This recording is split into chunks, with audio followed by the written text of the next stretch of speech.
The stars looked different through the viewport of a faster-than-light ship. Commander Jake Morrison stood on the bridge of the horizon's edge, watching the swirling colors of jump space fade into normal space. After 200 years of dreaming, humanity had finally done it. They could travel between stars, and now they were about to meet their neighbors. Jake adjusted his uniform and glanced at his crew. Lisa Grant sat at the pilot station, her hands steady on the controls. Kevin Park hunched over his science console, recording every detail of their arrival. Amy Rodriguez wore her communications headset, ready to translate whatever they encountered.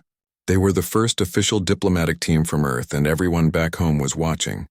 The massive space station appeared ahead of them.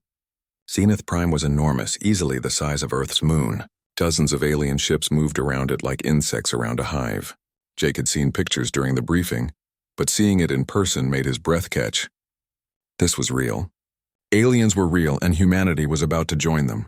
Amy's console beeped. She listened for a moment, then looked at Jake. "They're giving us docking instructions, Commander.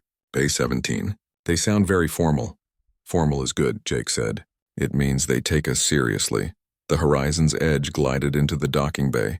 Through the windows, Jake could see alien workers moving about. Some walked on 2 legs, others on 4 or 6. Some had scales. Others had fur or smooth skin. It was like every science fiction movie he had ever watched, except this was actually happening. They put on their dress uniforms and prepared to disembark. Jake led his team down the ramp and into the station. The air smelled strange, like metal and something sweet he couldn't identify. The gravity felt slightly lighter than Earth normal. A group of aliens waited for them at the end of the docking tube. The largest alien stepped forward. It looked like a giant insect, easily 8 feet tall, with gleaming black armor covering its body, 4 arms folded across its chest. Its head was triangular, with multiple eyes that reflected the station lights. When it spoke, a small device on its chest translated the clicking sounds into English. "I am Ambassador Theron of the Kryn Imperium. You are the humans from Earth. We have been expecting you." Jake extended his hand, then remembered that might not be appropriate. He lowered it. "I'm Commander Jake Morrison. On behalf of Earth, we're honored to meet the Galactic Council." Theron's mandibles clicked. The translator rendered it as a sound of mild amusement. "Honored, yes, follow me. The Council will see you now." They walked through corridors filled with aliens of every type. Some stopped to stare at the humans. Jake couldn't tell if they were curious or hostile. Everything was so new, so overwhelming. Kevin kept his recording device running, capturing everything for the folks back home. The council chamber was a vast circular room with 12 seats arranged in a semicircle. Each seat held a different alien species. Jake recognized some from the briefing materials.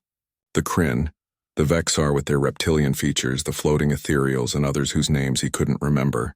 They all looked down at the human delegation from their elevated positions. Ambassador Theron took his seat and gestured for Jake to stand in the center of the room. Jake felt like he was on trial. "Humans of Earth," Theron began. "The Galactic Council has reviewed your request for membership. We have studied your species, your technology, your history. The Council has reached a decision." Jake held his breath. This was it. Humanity's chance to join something bigger than themselves, to learn from species that had been traveling the stars for thousands of years. "We will grant Earth provisional membership," Theron continued. "However, there are conditions. Your military fleet will be limited to defensive vessels only. You will share all technological discoveries with the Council. You will accept Council arbitration in all disputes, and you will maintain subordinate status for a period of no less than 200 years. Jake blinked. "Subordinate status?" "I'm sorry, Ambassador, but what exactly does that mean?" "It means you will have no vote in Council matters. It means Council species will have priority in trade and resource allocation. It means Earth will learn its place in the galactic order." Theron's mandibles clicked again. "These terms are standard for primitive species joining the Council. You should be grateful we are offering membership at all." The other Council members nodded or made their species equivalent of agreement.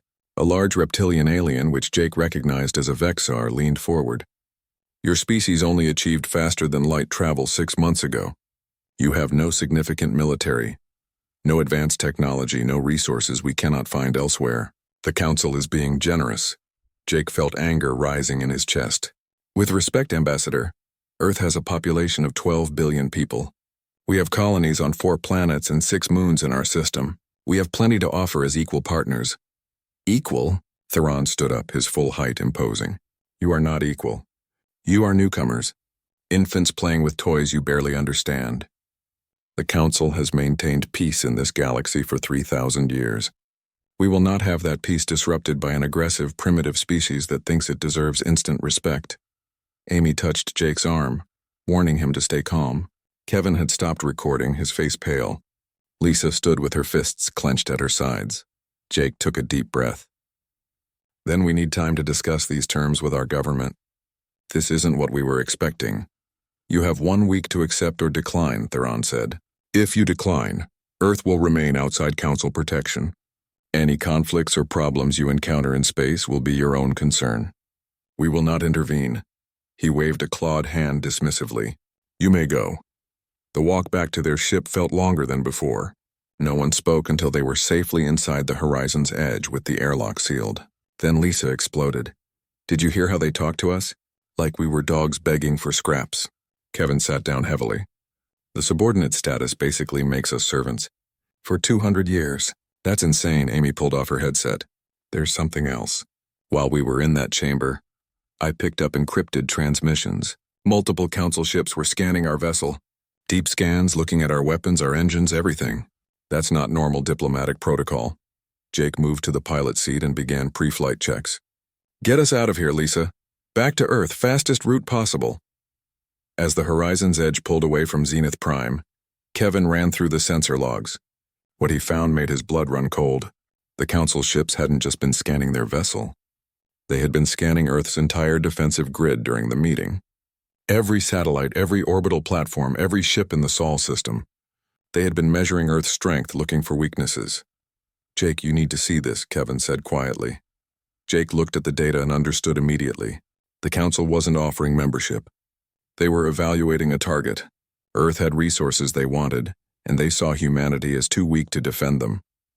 Get a message to Earth Command, Jake ordered. Priority 1. Tell them the Council isn't what we hoped. Tell them we might have a serious problem. Amy worked her console, but then she stopped. Commander, I'm picking up a distress signal. It's coming from New Dakota Colony. New Dakota was one of Earth's newest settlements, barely 5 years old. 15,000 people live there, farming and mining on a planet 200 light-years from Earth. What kind of distress? Jake demanded. Amy's face went white. They're under attack. Captain Nicole Hayes was 3 days into a routine patrol when the emergency signal came through. Her ship, the Valiant, was the closest military vessel to New Dakota Colony. She changed course immediately, pushing her engines to maximum speed. It would still take 6 hours to reach them. During those 6 hours, Nicole tried not to think about what might be happening. She had visited New Dakota last year. Nice people, mostly farmers and miners who wanted a fresh start away from crowded Earth. Kids playing in the streets, families building something new. She hoped they were safe. When the Valiant finally dropped out of faster-than-light travel, the first thing Nicole saw was the burning orbital platforms. 3 of them, twisted metal and flames spinning slowly in space. The colony's defensive satellites were destroyed. Whoever attacked had been thorough. Her tactical officer, Dan Cooper, scanned the area. No hostile contacts, Captain. Whoever did this is gone. Nicole ordered her crew to begin rescue operations. They found survivors in escape pods and damaged sections of the platforms. 43 people had been working in orbit when the attack came. 31 survived. The others died when their sections were destroyed. On the planet's surface, Mayor Greg Turner met Nicole at the landing pad. He was a big man with farmer's hands, but right now he looked tired and scared. He took her to see the damage. The raiders had hit 3 supply warehouses and the main power station. They took food synthesizers, medical equipment, mining tools, and containers of refined metals. They destroyed what they couldn't carry. 12 colonists died trying to defend the warehouses. Nicole looked at their names on the list. 2 were children, a brother and sister who lived with their parents near the facility. Did you see what kind of ships they were? Nicole asked. Greg shook his head. They came out of nowhere. Disabled our communications first, then hit the platforms. By the time we knew what was happening, they were landing. They wore armor, full body coverage. Couldn't see faces. They took what they wanted and left. The whole thing took maybe 40 minutes. Nicole spent 2 days at New Dakota, helping them restore basic functions and leaving supplies from her ship. Before she left, she met with a woman named Linda Chen, whose husband had died defending the warehouse. Linda had a daughter, maybe 8 years old, holding her mother's hand. "Why did they do this?" Linda asked. "We're not bothering anyone. We're just trying to live."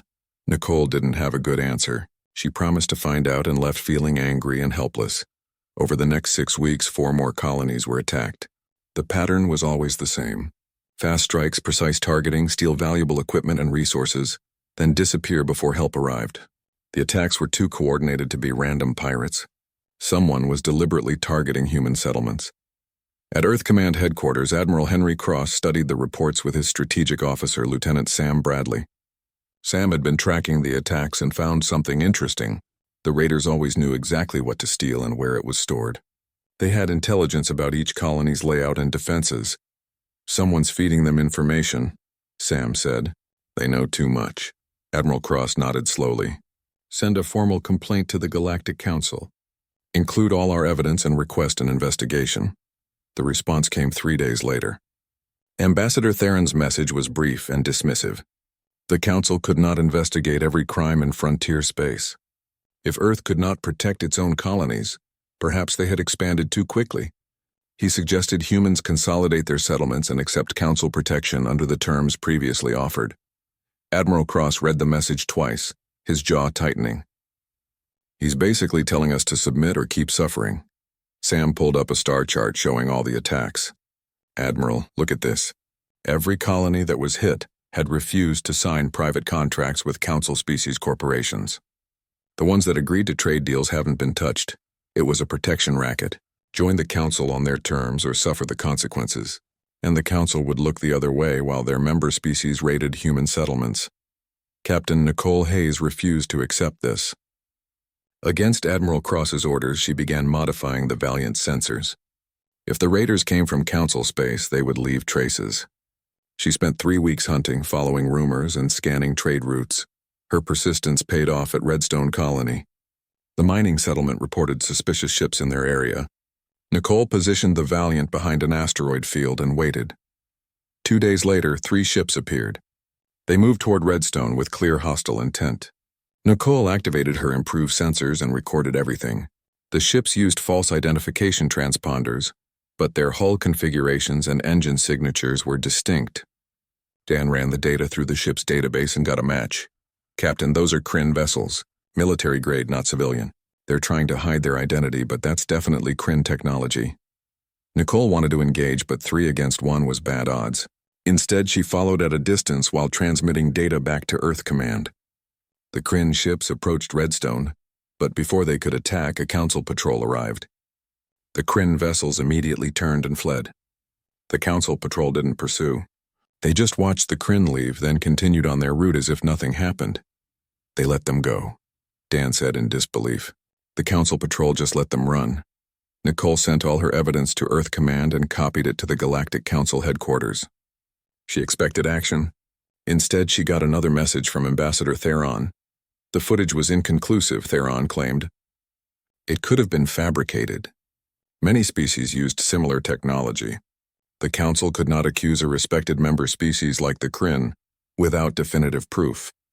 He warned Earth against making unfounded accusations that could damage diplomatic relations. Nicole sat in her captain's chair and read the message 3 times. The Council wasn't just looking away. They were actively protecting the raiders. This was worse than a protection racket. This was the Council testing humanity, seeing if they would fight back or submit. Back on Earth, Admiral Cross called an emergency meeting with the civilian government. President Helen Marks arrived with her entire cabinet.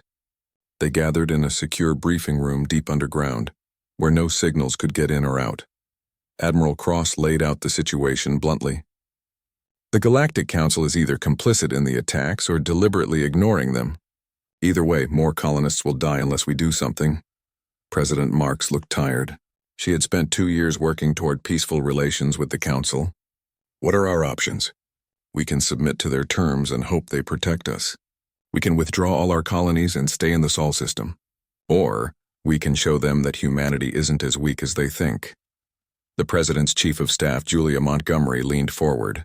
What does that mean, Admiral? What aren't you telling us? Admiral Cross glanced at the other military officers in the room. Madam President, I need to brief you on some classified programs. Things we've been keeping secret since before we made first contact. Over the next 2 hours, Admiral Cross revealed the truth about Earth's military capabilities. The President and her cabinet listened in growing shock as they learned what humanity had been hiding from the galaxy.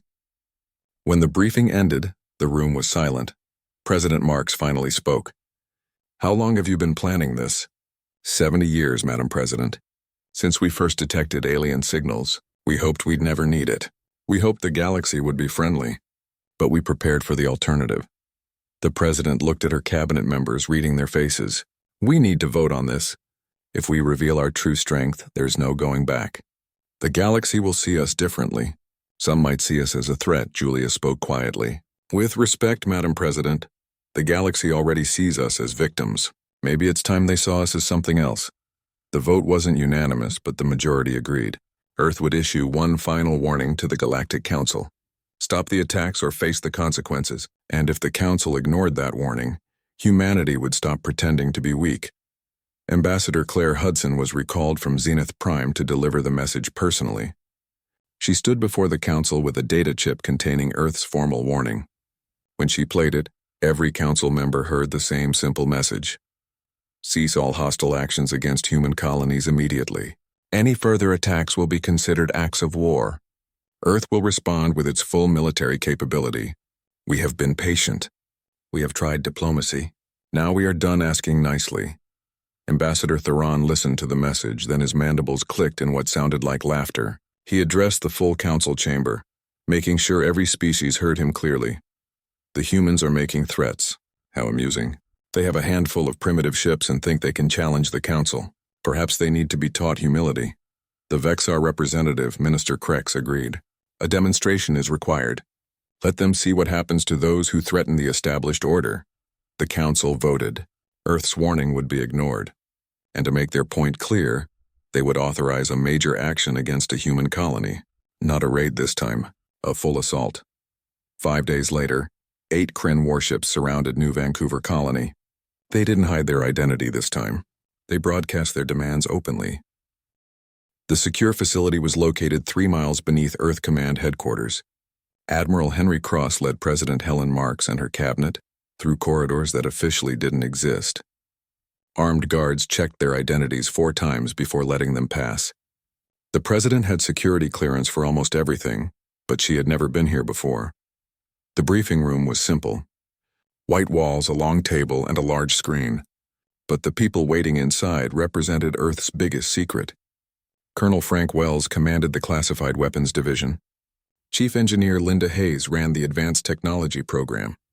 Commander Peter Grant had spent 15 years on a project called Warden. And there were others, scientists and military officers whose work had been hidden from the world. Admiral Cross began the briefing. Madam President, members of the Cabinet, what you're about to learn has been classified at the highest level for 70 years. Only a handful of people know the complete truth. He activated the screen. It showed Earth from space, but with overlays marking locations that weren't on any public map. Hidden facilities in the asteroid belt. Research stations on the dark side of the moon. Manufacturing plants built inside hollowed-out asteroids in the Kuiper belt. In 2177, we detected the first alien signals, Admiral Cross explained. We knew we weren't alone. We had 50 years before we developed faster-than-light travel. So we made a decision. When we finally met the galaxy, we would appear less advanced than we actually were. President Mark stared at the screen. Why would we do that? Because we didn't know if the galaxy was friendly or hostile, Colonel Wells answered. History taught us that when a weaker civilization meets a stronger one, the weaker one usually gets conquered or absorbed. We decided to be the civilization that looked weak but wasn't.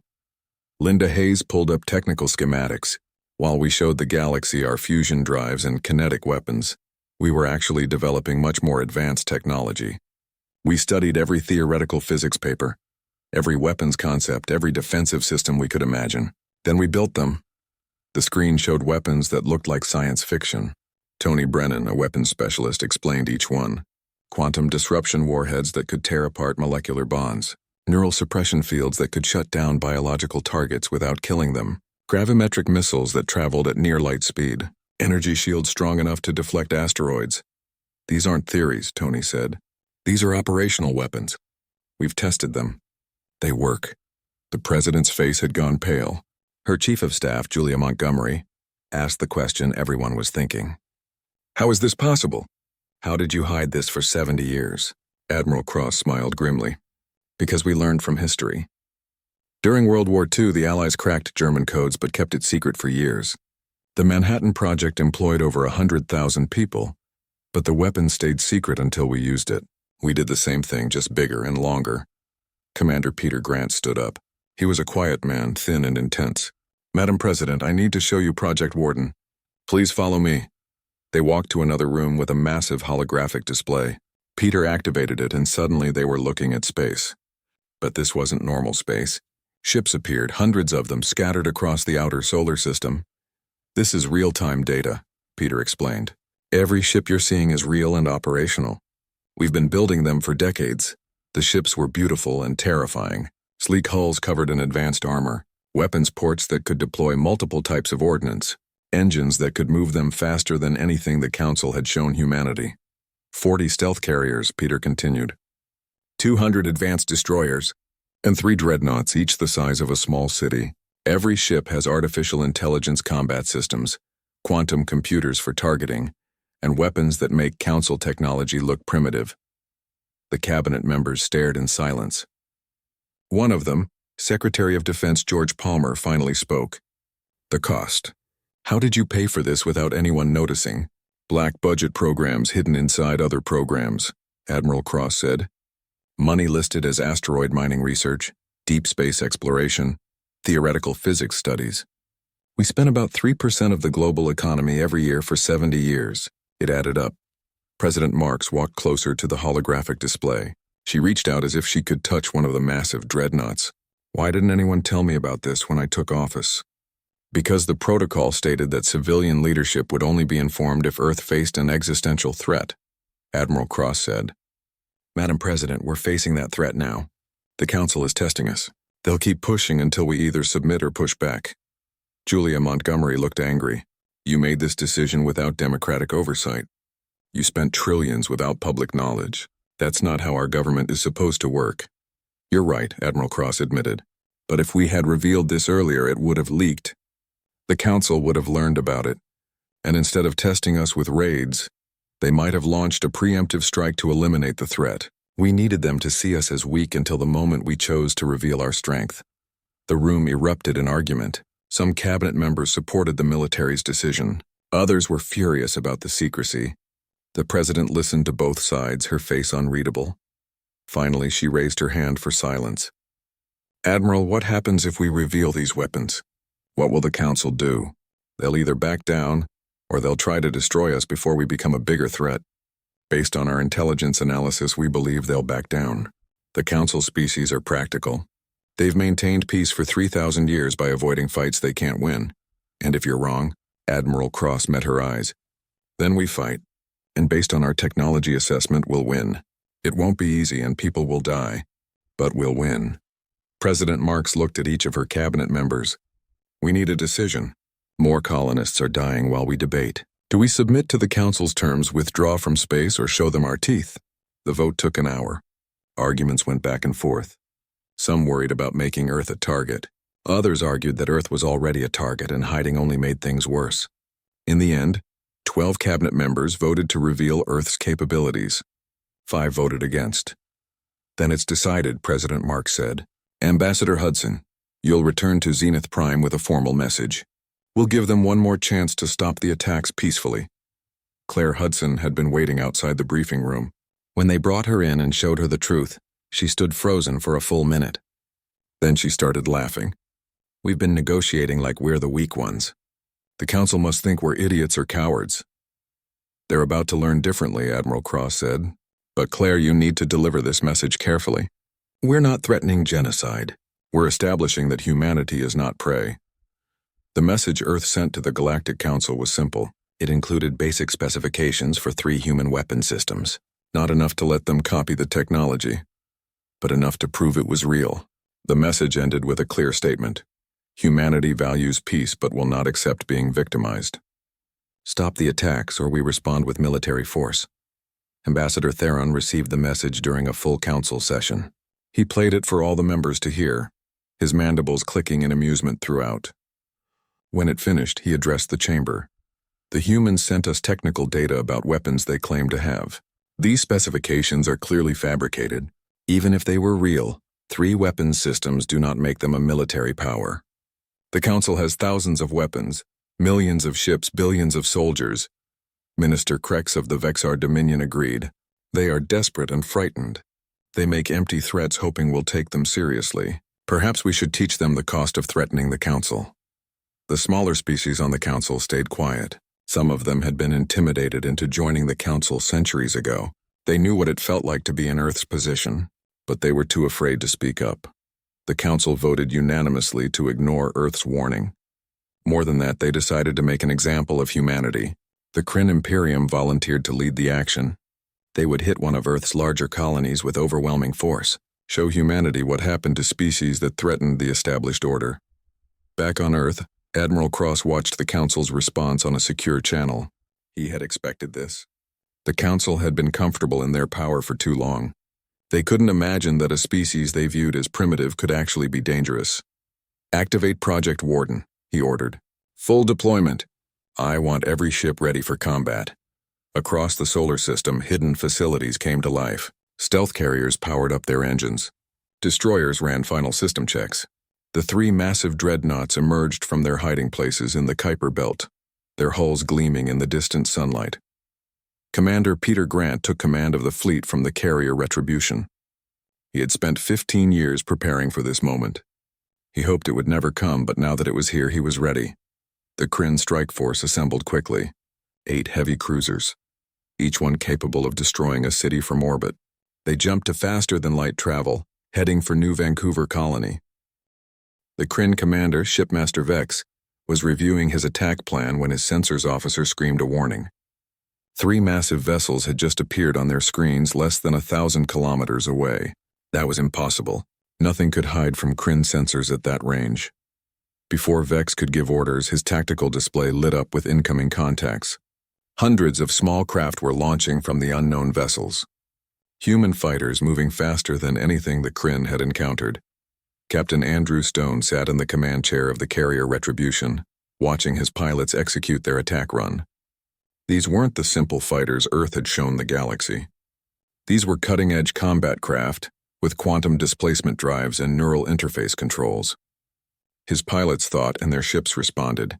Lieutenant Sarah Blake led the first wing. Her fighter accelerated to speeds that would have crushed a human body, if not for the inertial dampening fields. She armed her weapons and targeted the nearest Kryn cruiser. Her missiles weren't conventional explosives. They were quantum disruption warheads, each one capable of tearing apart molecular bonds. The first missile hit the Kryn cruiser's shields. The shields held for exactly 2 seconds before the quantum disruption field overwhelmed them. The second missile struck the hull. A sphere of space formed where molecular bonds simply stopped working. Metal, plastic, electronics, everything inside that sphere came apart at the atomic level. The Kryn cruiser split in half. Emergency bulkheads sealed, saving most of the crew, but the ship was crippled and helpless. Shipmaster Vex watched in horror as 3 more of his vessels suffered the same fate. His weapons officers tried to return fire, but the human fighters were impossible to target. They moved in ways that violated physics as the Kryn understood it. Then something worse happened. A wave of energy swept through space, passing through the Kryn hulls like they weren't there. Inside the ships, every Kryn crew member suddenly found they couldn't move. They could see, hear, and think, but their bodies wouldn't respond. The neural suppression field had activated. Commander Peter Grant monitored the battle from his command center. The neural suppression field was one of humanity's more controversial weapons. It didn't kill, but it left enemies completely helpless. Some people called it humane. Others called it terrifying. Either way, it was effective. 4 Kryn cruisers were now drifting, their crews conscious but unable to control their ships. 3 more were crippled by the quantum disruption missiles. Only 1 Kryn vessel remained combat-capable. That ship tried to run. Its captain activated faster-than-light engines attempting to escape. But Earth had prepared for that too. Gravimetric disruption fields activated, creating artificial gravity wells that prevented faster-than-light travel. The Kryn ship was trapped. The entire battle lasted 17 minutes. 8 Kryn warships, each one powerful enough to destroy a planet's defenses, were neutralized by 3 Earth carriers and their fighter wings. Not a single human casualty. Not a single Kryn killed, though thousands were now prisoners. Captain Stone broadcast a message on all frequencies, making sure the Council would hear it. This is Captain Andrew Stone of the Earth Defense Fleet. To all Council vessels, you have 72 hours to withdraw from human territory. Any ship that remains after that deadline will be considered hostile. We have been patient. We have tried diplomacy. Now we are done asking nicely. The message included complete tactical data from the battle. Every weapon system Earth used, fully documented. Peter wanted the Council to understand exactly what they were facing. At Zenith Prime, Ambassador Theron received the battle data. He watched the recordings 3 times, his mandibles trembling. The other Council members watched with him, their reactions ranging from shock to disbelief to fear. The Kryn representative demanded immediate military action. This cannot stand. Humans used illegal weapons.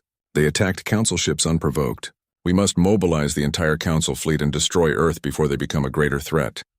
But the Vexar representative, Minister Krex, was more practical. Illegal weapons? According to whose laws? The humans weren't part of the Council when they developed these systems. And unprovoked? We authorized the attack on their colony. They responded to protect their citizens. The smaller species on the Council started speaking up for the first time in decades. A bird-like species called the Aviri noted that Earth had issued clear warnings. The crystalline lumens pointed out that the Council had ignored Earth's diplomatic attempts. One by one, the species that had been intimidated into silence found their voices. Ambassador Theron tried to maintain order, but the chamber erupted into arguments. Some species wanted war with Earth, others wanted immediate peace. Still others saw an opportunity to break free from the Council's control. Then Earth made their next move. Admiral Cross ordered the full fleet to reveal itself. Across a dozen star systems, human warships dropped their stealth fields. 200 destroyers appeared on Council sensors simultaneously. And then the 3 dreadnoughts revealed themselves. The dreadnoughts were impossible to miss. Each one was 10 kilometers long, bristling with weapons surrounded by energy shields that glowed faintly in space. They positioned themselves at major travel routes between Council space and human territory. Fleet Commander Peter Grant transmitted specifications for just 3 of Earth's weapon systems. He chose carefully: the quantum disruption warheads, the neural suppression fields, and the gravimetric missiles. The data was detailed enough to prove the weapons were real and showed exactly how effective they would be against Council defenses. The message was clear without being a direct threat. Earth could, if they chose to, attack Council homeworlds. The weapons existed. The fleet existed. Humanity had the capability for total war. They had chosen not to use it, but that choice could change. At Earth Command Headquarters, Lieutenant Sam Bradley ran probability simulations. He had been studying Council military doctrine for months. Now he analyzed how they might respond to Earth's revelation. "Admiral, the Council has 3 options," Sam reported. "They can attack us immediately, hoping to destroy our fleet before we can use it. They can negotiate new terms and treat us as equals. Or they can fracture, with different species choosing different responses." Admiral Cross studied the data. "What's your assessment?" "The Kryn will want war. They're humiliated and angry. The Vexar will want negotiation. They're practical and they understand they might lose. The smaller species will be watching to see who wins before they commit. So the question is whether the Council can stay united," Admiral Cross said. "Yes, sir. And I don't think they can. We just shattered their illusion of invincibility. Some species will see this as an opportunity to break free." On Zenith Prime, that prediction was already coming true. The Aviri delegation announced they were suspending their Council membership to negotiate directly with Earth. The Lumens followed. 3 other species declared neutrality in any Earth Council conflict. Ambassador Theron watched his coalition falling apart. For 3,000 years, the Council had maintained control through the threat of overwhelming force. But now a species they had dismissed as primitive was demonstrating superior technology. Everything the Council believed about their place in the galaxy was being challenged. Minister Krex of the Vexar approached Ambassador Claire Hudson privately. They met in a secure room away from the chaos of the council chamber. Krex was a tall reptilian with golden scales and intelligent eyes. "Ambassador Hudson, my government wishes to negotiate," Krex said through his translator. "We acknowledge that the council mishandled first contact with Earth. We are prepared to offer new terms." Claire had been briefed to expect this. The Vexar were traders and diplomats. They understood when to fight and when to make deals. "What terms are you offering?" "Recognition of Earth as an independent power, not a council member. Mutual defense agreements. Open trade. Your people can settle any unclaimed worlds they choose. In exchange, Earth agrees not to share its weapons technology with other species and to maintain neutrality in existing council disputes."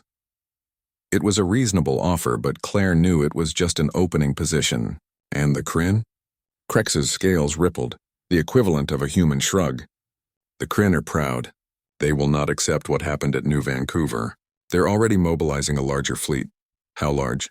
300 ships. They plan to attack Earth directly. They believe if they can destroy your homeworld, the rest of humanity will surrender. Claire felt cold. 300 ships was a massive force. Earth's fleet could probably win, but the cost would be enormous. "When?" "They're assembling now. The fleet will be ready to move in 1 week." Claire thanked Krex and immediately transmitted the information to Earth Command. Admiral Cross received it in the middle of a strategy meeting. He read the message twice, then looked at his officers. "They're coming for Earth. 300 Kryn ships. This is what we prepared for." Captain Nicole Hayes, recently promoted and given command of a destroyer squadron, spoke up. "Admiral, we can't let them reach Earth. If they attack the homeworld, billions could die even if we win." "Agreed. We need to intercept them in deep space." "Peter, how fast can you position the fleet?" Commander Peter Grant was already working on tactical displays.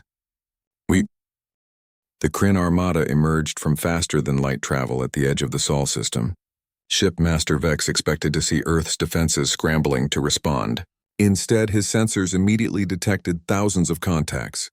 Some were ships, but most were weapons platforms scattered throughout space in precise formations. Before Vex could issue orders, alarms screamed across his fleet. Missiles were already inbound. Gravimetric warheads accelerated to near-light speed, crossing the distance between Earth's defense perimeter and the Kryn fleet in seconds. 6 Kryn cruisers exploded before their shields could fully activate.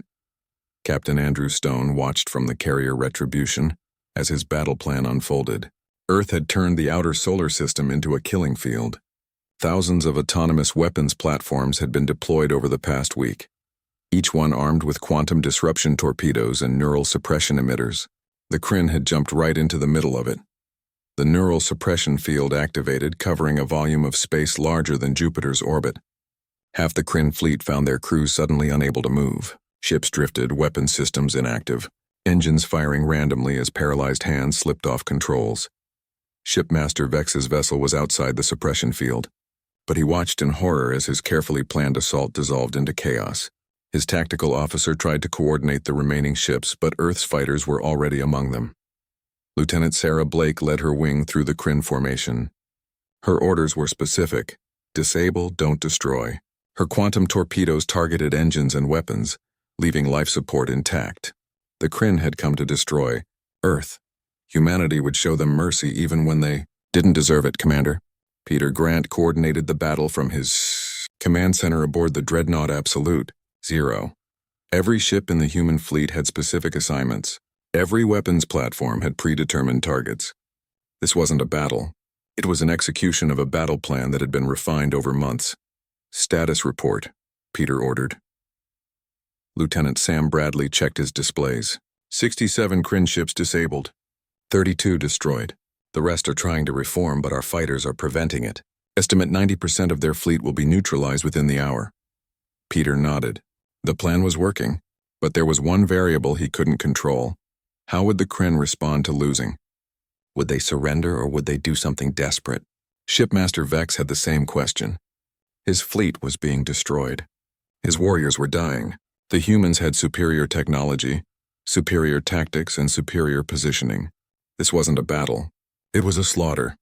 Vex could surrender and return to the Kryn Imperium in disgrace, or he could make sure Earth paid a price for their victory. He made his decision, All ships still capable of firing target Earth directly.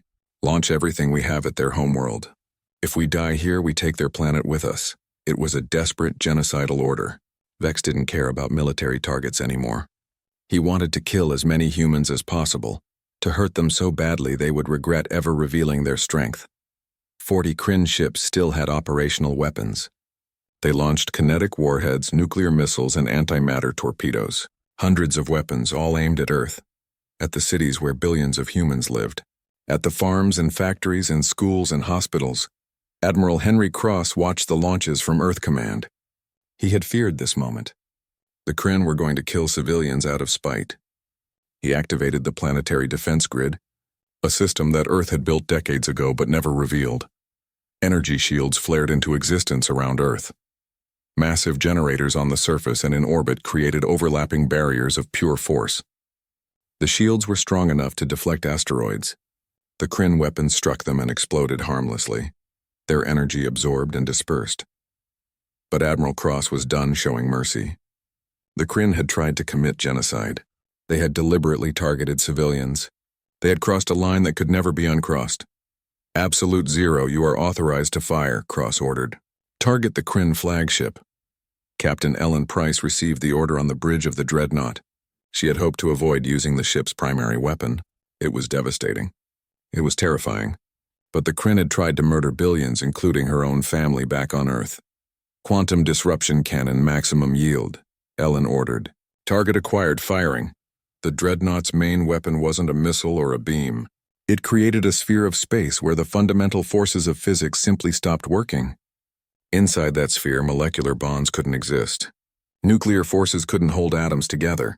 Matter came apart at the most basic level. Shipmaster Vex saw the sphere forming around his ship. He had just enough time to understand what was happening before the inexorable dawn, and everyone aboard ceased to exist. The massive Kryn flagship simply disintegrated, breaking down into component atoms that scattered in space like dust. 12,000 Kryn died in an instant. The rest of the fleet saw their flagship vanish and immediately began transmitting surrender signals. The battle for Earth was over. It had lasted 2 hours. 140 Kryn ships were disabled and captured.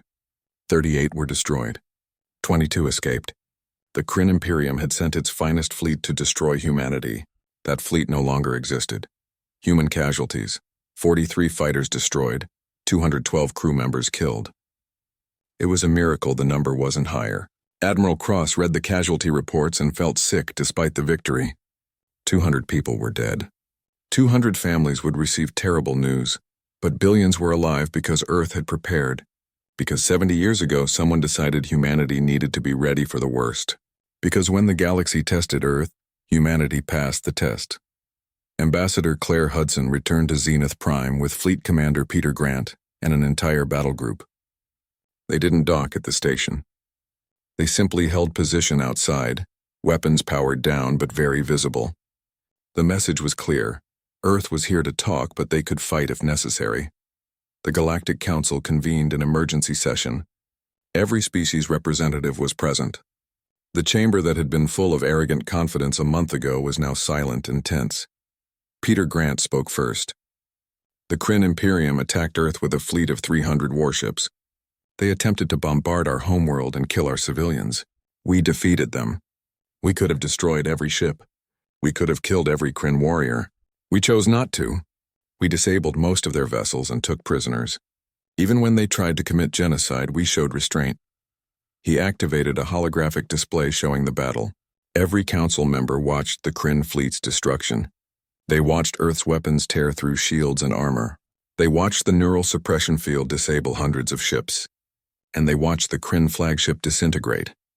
This is what human technology can do, Peter continued. We've been developing these systems for 70 years.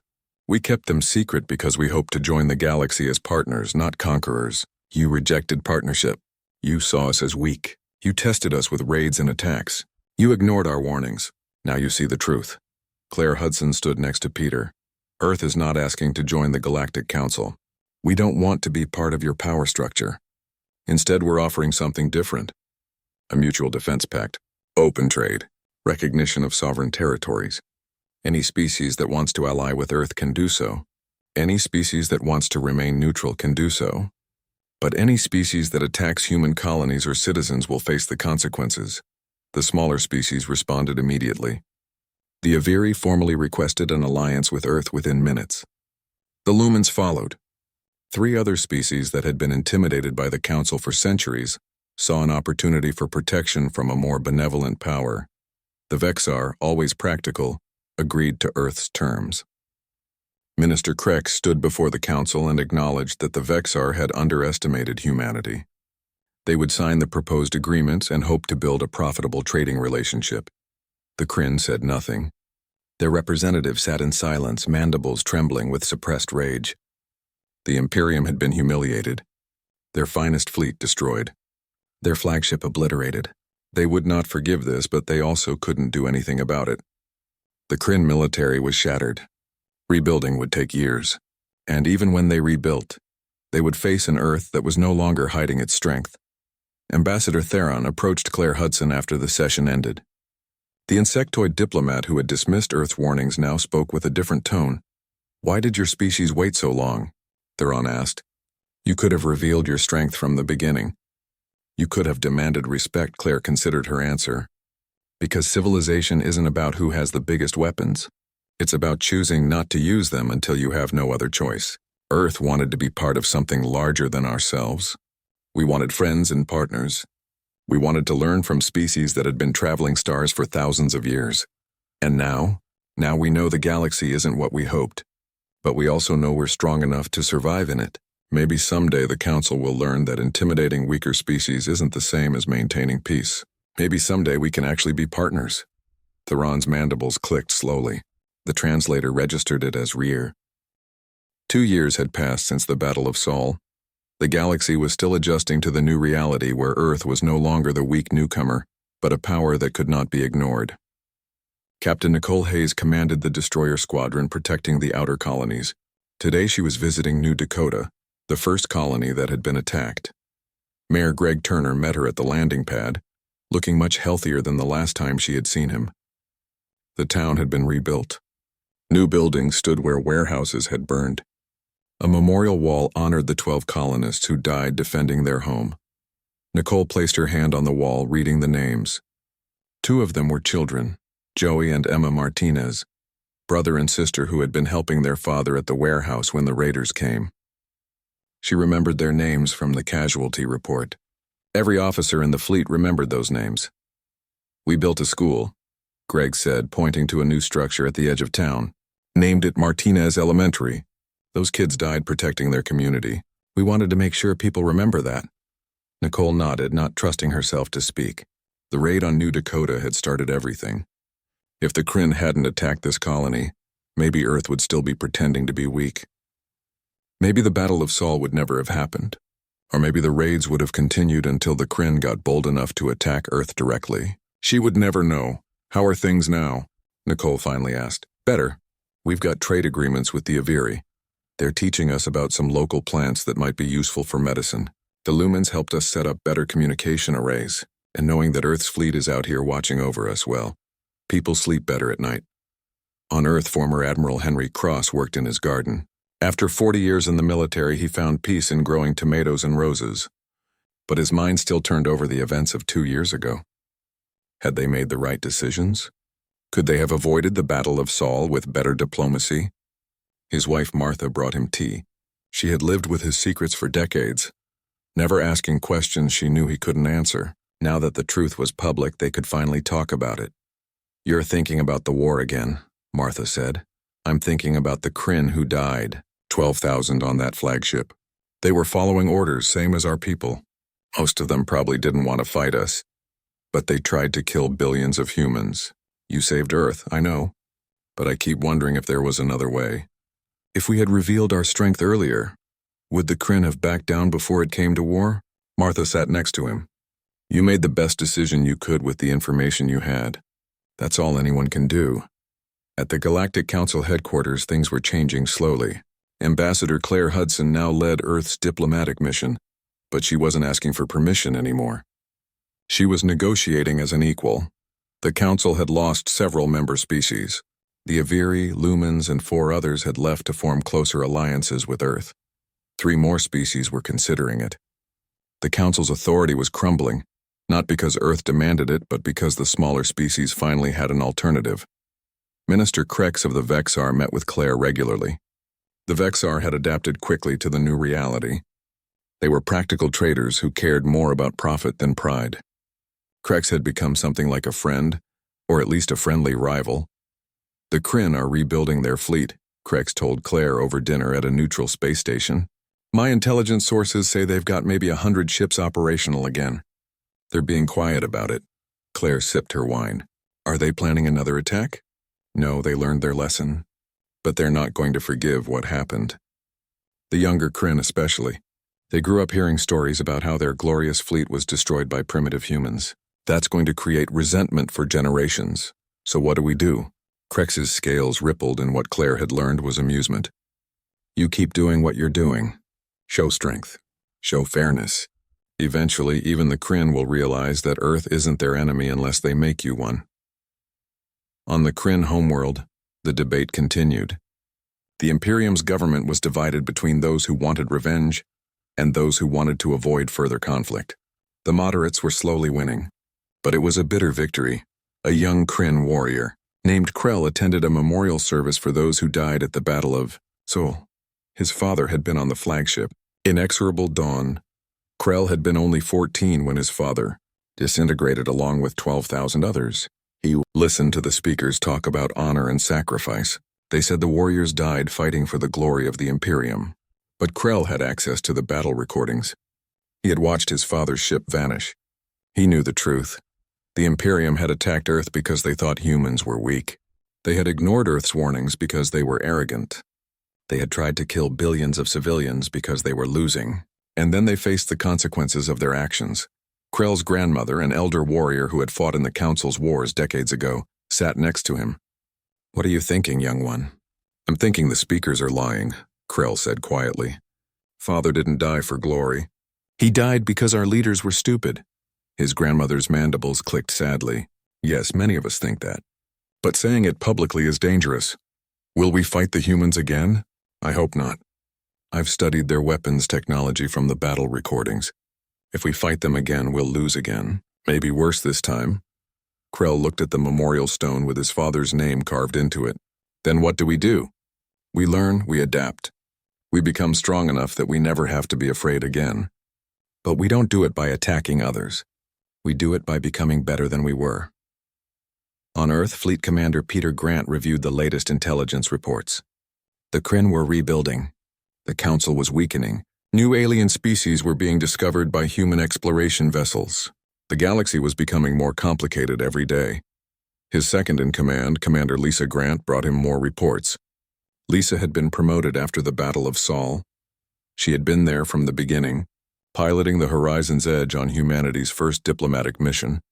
We're getting requests for protection from 3 more species, Lisa said, small civilizations that the Council used to control. They want Earth to guarantee their safety. Peter rubbed his eyes. We're not trying to build an empire, I know. But they don't have many options. The Council can't protect them anymore. The Kryn are rebuilding and looking for targets they can actually defeat. These small species are vulnerable. What do you recommend? We offer them the same deal we offered everyone else. Mutual Defense Pact. They maintain their independence, we help them if they're attacked. No strings attached. Peter approved the recommendation. It was the right thing to do. But he worried about the future. How many species would ask for Earth's protection? How long before humanity was responsible for defending half the galaxy? At New Vancouver, construction was finally complete. The colony was larger and stronger than before the attack. Paul Jackson, still the colony administrator, stood at the dedication ceremony for the new defensive platforms orbiting the planet. Captain Andrew Stone attended the ceremony. His carrier group was assigned to protect this region of space. He had been at New Vancouver during the first Kryn attack. He remembered the fear in people's faces when those 8 warships surrounded the colony. A young girl, maybe 12 years old, approached Andrew after the ceremony. Are you Captain Stone? The one who fought the Kryn? Andrew nodded. I am. My dad says you saved us.